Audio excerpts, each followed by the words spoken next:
اور آس پاس جو ہے نا ہمارے گھروں کے اطراف جو ہے نا شہد کے مکھیاں جو چھتے بناتے ہیں وہ ویرائٹی الگ ہے. ڈفرینٹ ٹائپس آف ہنی بیز کا قرآن پاک نے ذکر کیا سورہ النحل کی آیت نمبر 68 اور 69 کے اندر. اور اللہ تعالیٰ فرماتا ہے قرآن پاک کے اندر جو شہد کی مکھیاں جو شہد جو خارج کرتے ہیں وہ اپنے پیٹ سے خارج کرتے ہیں. چند سالوں تک لوگوں کو معلوم نہیں تھا کہ شہد کی مکھیاں جو ہیں وہ پیٹ سے جو ہے نا اپنا شربت جو ہے نا پیٹ سے خارج کرتے ہیں، معلوم نہیں تھا.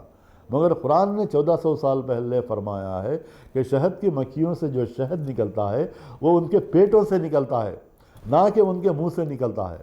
اور ذرا غور فرمائیں کہ اللہ تعالیٰ نے قرآن پاک کے اندر فرماتا ہے کہ جو پھلوں سے پھولوں کے پاس جا کر اور بہت سارے ویرائٹیز پھول کے جو ویرائٹیز ہوتے ہیں ان سے جو رس نکال کر جو لے آتے ہیں وہ مادہ مکھیاں ہیں، نہ کہ نرم.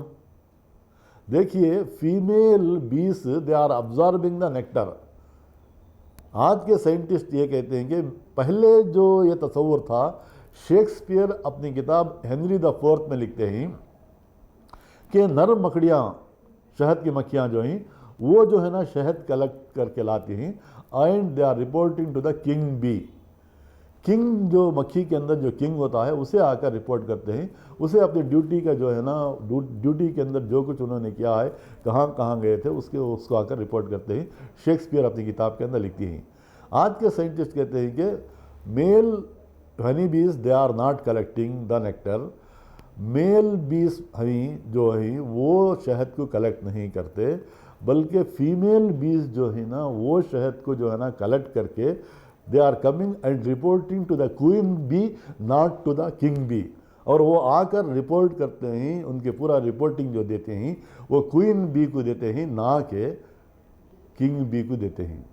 شیکسپیئر کو معلوم نہیں تھا یہ چیز، اس لیے انہوں نے اپنی کتاب اپنے ڈرامہ کے اندر یہ بات لکھی ہے. جبکہ قرآن نے 1400 سوال ہے فسلکی کا استعمال کا ورڈ جو ہے لفظ جو ہے نا قرآن پاک نے جو ہے استعمال کیا ہے. فسلکی کے معنی ہیں مادہ مکڑیاں جو ہے نیکٹر یعنی شہد کو جو کلیکٹ کرنے والے جو مکھیاں ہیں وہ مادہ مکڑیاں ہیں، نہ کہ نر مکڑیاں. دیکھیں کتنے مائنیوٹ چیزوں کو بھی اللہ تعالیٰ نے قرآن پاک کے اندر بیان فرمایا ہے، غور کرنے کی باتیں ہیں. اور ذرا غور فرمائیں کہ یہ شہد کی مکھیاں جو ہوتے ہیں وہ طرح طرح کے ویرائٹیز جو ہے نا اللہ تعالیٰ نے ان کے اندر طرح طرح کے ویرائٹیز بنائے ہیں. اور اللہ تعالیٰ نے یہ فرمایا کہ الگ الگ ویرائٹیز کے اندر جو یہ ہوتا ہے وہ کلیکشن کے بعد بھی جو ہے نا وہ شہد کا ایک ٹائپ ہی ہو جاتا ہے، حالانکہ الگ الگ ٹائپس آف فلاور سے وہ کلیکٹ کیے ہوتے ہیں. اور اللہ تعالیٰ فرماتا ہے کہ شہد کے اندر تمہارے لیے شفا ہے. فرسٹ ورلڈ وار اور سیکنڈ ورلڈ وار میں بہت سارے جو ہے نا زخمی جو تھے وہاں پر وار کے اندر جنگ کے اندر جو شہد جو ہے نا اپنے زخموں کو سوکھنے کے لیے شہد کے اندر اینٹی سیپٹک پراپرٹیز ہیں. اور شہد کے اندر اینٹی سیپٹک پراپرٹیز ہونے کی وجہ سے اگر زخموں کو اگر شہد لگایا جائے تو اس کے اندر وہ بیکٹیریا نہیں آتے، بیکٹیریا کے ملٹیپلائی نہیں ہوتے زخموں کے اندر. تو بہت سارے جو وار کے اندر جو یوز ہوتا تھا، تو آج سائنس کہتی ہے کہ شہد جو ہے کھانے کے لیے بھی جو ہے نا اس کے اندر شفا ہے. اس کے اندر وٹامنس ہوتے ہیں، وٹامن اور فرکٹوز ہوتے ہیں، اور بہت ساری چیزیں جو ہے نا وٹامنس اور فرکٹوز کے علاوہ دوسری چیزیں بھی جو اندر جو شہد کے اندر ہوتی ہیں اس کے لیے جو ہے نا شفا ہے. یہ ڈیٹیل اسٹڈی ہے وان فریش کی جو ہے نا ڈیٹیل اسٹڈی ہے ہنی بیز کے تعلق سے، میں اس کی تفصیل میں جانا مناسب نہیں سمجھتا. یہ ایک آیت ہے قرآن پاک کے اندر اسپائڈرز کے تعلق سے، مکڑیاں جو ہیں مکڑیوں کے تعلق سے اللہ تعالیٰ نے قرآن پاک کے اندر فرمایا ہے. سورہ عنکبوت کی آیت نمبر 41 میں اللہ تعالیٰ فرماتا ہے جو لوگ اللہ تعالیٰ کو چھوڑ کر دوسروں کو پکار رہے ہیں گویا کہ وہ مکڑیوں کا گھر بنا رہے ہیں، اور سب سے کمزور گھر جو ہے وہ مکڑی کا گھر ہے. ذرا غور فرمائیں کہ بہت سارے سائنٹسٹ جو اسپائڈرز کے بارے میں مکڑیوں کے بارے میں جنہوں نے ریسرچ کیا ہے، جنہوں نے تحقیقات کیے ہیں، 4-5 سائنٹسٹ جو ہے نا بہت ڈیٹیل اسٹڈی کیے ہیں. ان میں سے ایک سائنٹسٹ کہتا ہے کہ صرف وہ مکڑی کا جو جالا ہے وہ جالا ہی فریجائل اور نازک نہیں ہوتا ہے، بلکہ ان کے گھریلو معاملات کے اندر بھی بہت سارے پرابلمس ہیں۔ مکڑیوں کے گھریلو معاملات یہ ہیں کہ وہ سائنٹسٹ کہتے ہیں کہ میل اسپائڈر جو ہوتا ہے وہ ایکچولی جو ہے نا ہیڈ ہوتا ہے، مگر فیمیل اسپائڈرس کیا کرتے ہیں، ایک پیریڈ ایسا ہوتا ہے کہ ان کے اندر میٹنگ ہونے کے بعد جو ہے female spider use to kill the mile spider.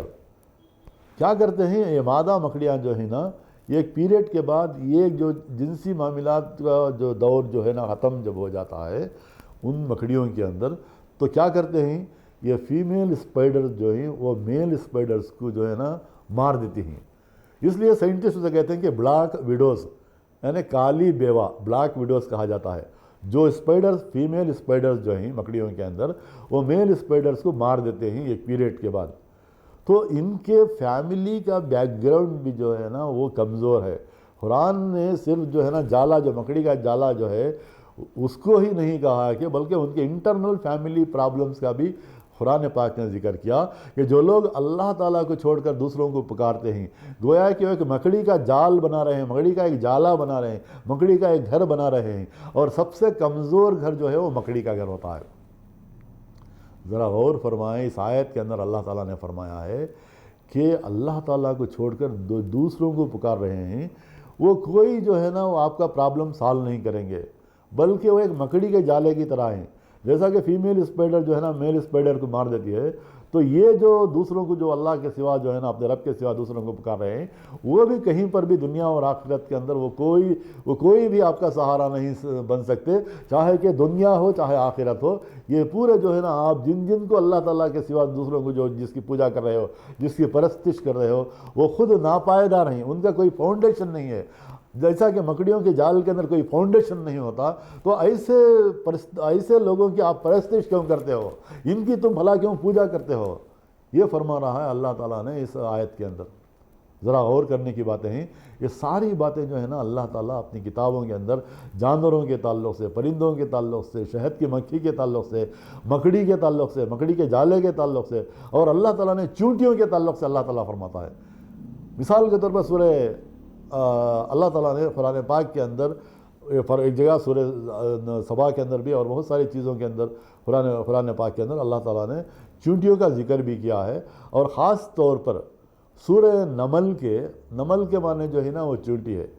سورہ نمل کے آیت نمبر 17 اور 18، 17 اور 18 میں اللہ تعالیٰ فرماتا ہے، جب سلیمان علیہ السلام کا لشکر آیا تو ایک چونٹی نے جا کر دوسری چونٹی سے کہا کہ دیکھو دیکھو سلیمان علیہ السلام کا لشکر آ رہا ہے، وہ لشکر آ کر آپ کو کچل دیں گے۔ ہو سکتا تھا کہ اس دن مذاق اڑایا ہوگا نبی کریم صلی اللہ علیہ وسلم کا کہ کیسے ایک چونٹی دوسرے چونٹی کو بات کر سکتی ہے۔